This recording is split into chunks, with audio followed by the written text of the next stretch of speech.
When was the last time you said to yourself, wow, that's massive? Personally, I just did this morning, right? I woke up, I went to the gym, I came home, I hopped in the shower. As I got out, I started to dry off, happened to just look over at the mirror, got a quick glance, and I'm telling you, this thing, it was massive. I mean, it had to be this.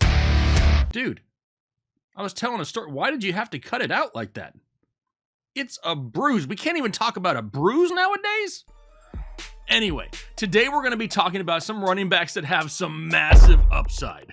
We have 3 running backs who are currently outside the top 15 at the position that I believe have top 5 potential, and I'm going to throw in 1 lottery ticket guy as well.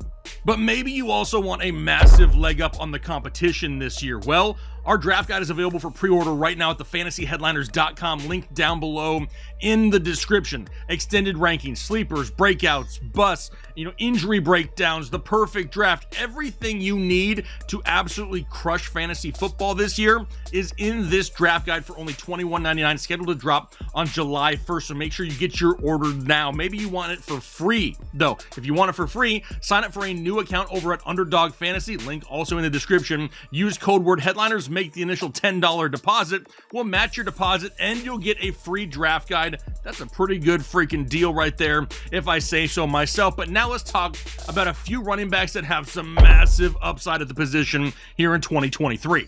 And the first guy we're going to be talking about is probably the smallest guy in this massive show. It's Aaron Jones, running back of the Green Bay Packers. Now, maybe you caught it last week, maybe you didn't. Kyle did a show here on this channel where he interviewed former Green Bay backup quarterback Ben Kurt, who was there in 2021. He understands this system in Green Bay, and he is totally bought into the fact that they're going to be a defense and run-first team with Jordan Love under center, a little bit different from what we've seen with Aaron Rodgers in the past. And that was great to hear, because we've been on the Aaron Jones bandwagon all offseason, and a lot of people, I think, are overlooking him a little bit too much after the departure of Aaron Rodgers. We're talking about a running back that hasn't had less than 1,190 total yards or 7 touchdowns in a season now in 4 straight seasons. Heck, 3 of these last 4 seasons, he's had over 1,450 total yards and 10 plus touchdowns. He's been a fantasy running back 1 in 4 straight years, finished as high as running back 2 overall in that time span.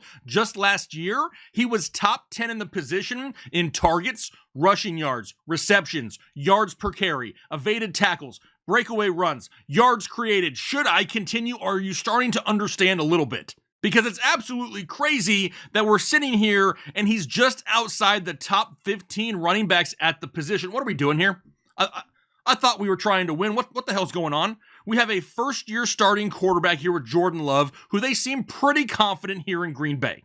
We then have 3 second-year wide receivers, 3 rookie wide receivers, and 2 rookie tight ends, and people just think they're not going to utilize Aaron Jones a lot in this offense. It's not like head coach Matt LaFleur hasn't coached a run-heavy team before. Remember, he was the offensive coordinator in Tennessee before coming to Green Bay. That was way back in 2018, but it was before Derrick Henry had become King Henry. That year, Dion Lewis also got 214 touches in that backfield. 444 total touches to the running backs in 2018 in the Tennessee backfield with Matt LaFleur as the offensive coordinator. Why couldn't we see something similar to that again?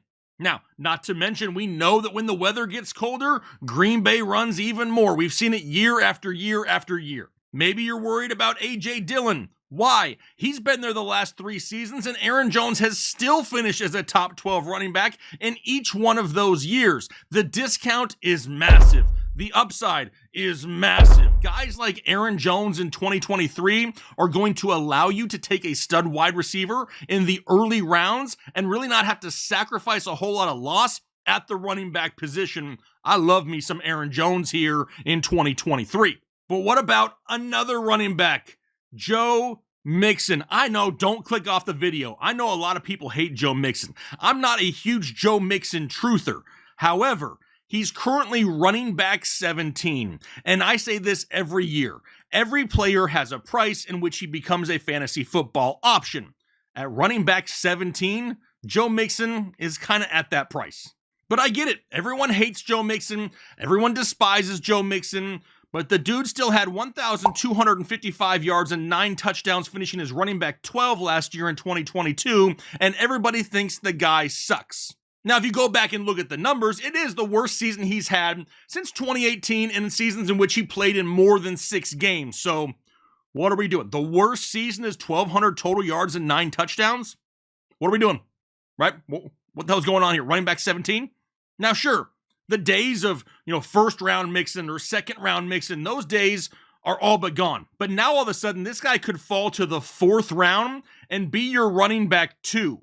Mixon as your running back 2 in the 4th round is definitely going to allow you to have a mixture of 2 wide receivers and another stud running back in the first 3 rounds. You'll be able to build up that safety, that foundation of your roster, so when you take the risk on Mixon in the 4th, it's really not going to hurt your overall team if he doesn't live up to your standards. But as a viable running back 2, he only needs to score around 150 points or so in half PPR scoring. That's like 1,000 total yards with 40 receptions and a handful of touchdowns. The offensive line played horrible last year. They were a huge disappointment. Since he went out, took away the left tackle from Patrick Mahomes and brought in Orlando Brown. What about splitting touches in the backfield? Well, the guy over the last few years that's really been the thorn in the side of Joe Mixon, Samaje Perine, he's gone. He's in Denver. They didn't draft a running back until the 5th round this year. Didn't spend any high draft capital on a potential replacement. And what about all those off-season rumors where everybody kept coming to us and saying, man, they're probably going to cut Joe Mixon? Well, just like we told y'all, those were false as hell and nothing but clickbait.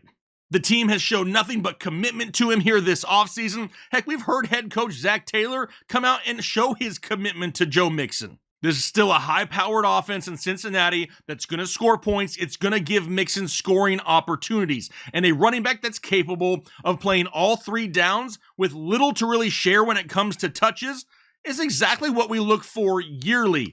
Take a Tums, not a sponsor, should be a sponsor.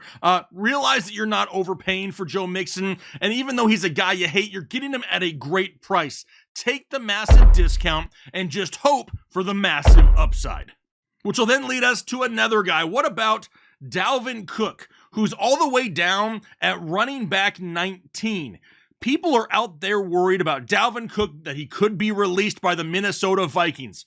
You know he's going to go play somewhere else, right? I mean, did his legs fall off this offseason? Did they? No, he still has legs. He's going to be okay. The guy hasn't had less than 1,383 total yards or 6 touchdowns over the last 4 years, despite missing time in 3 of those 4 seasons. He's just another guy that in 3 of the last 4 seasons he's played here has had at least 1,460 total yards and 10 plus touchdowns. He was running back 10 overall last season. What are we doing, people? So maybe he gets released by the Vikings. Sucks, but is what it is. We already know that teams like Miami and Buffalo, they're interested. 2 other high-octane offenses that he can really produce in. So what's so bad about that?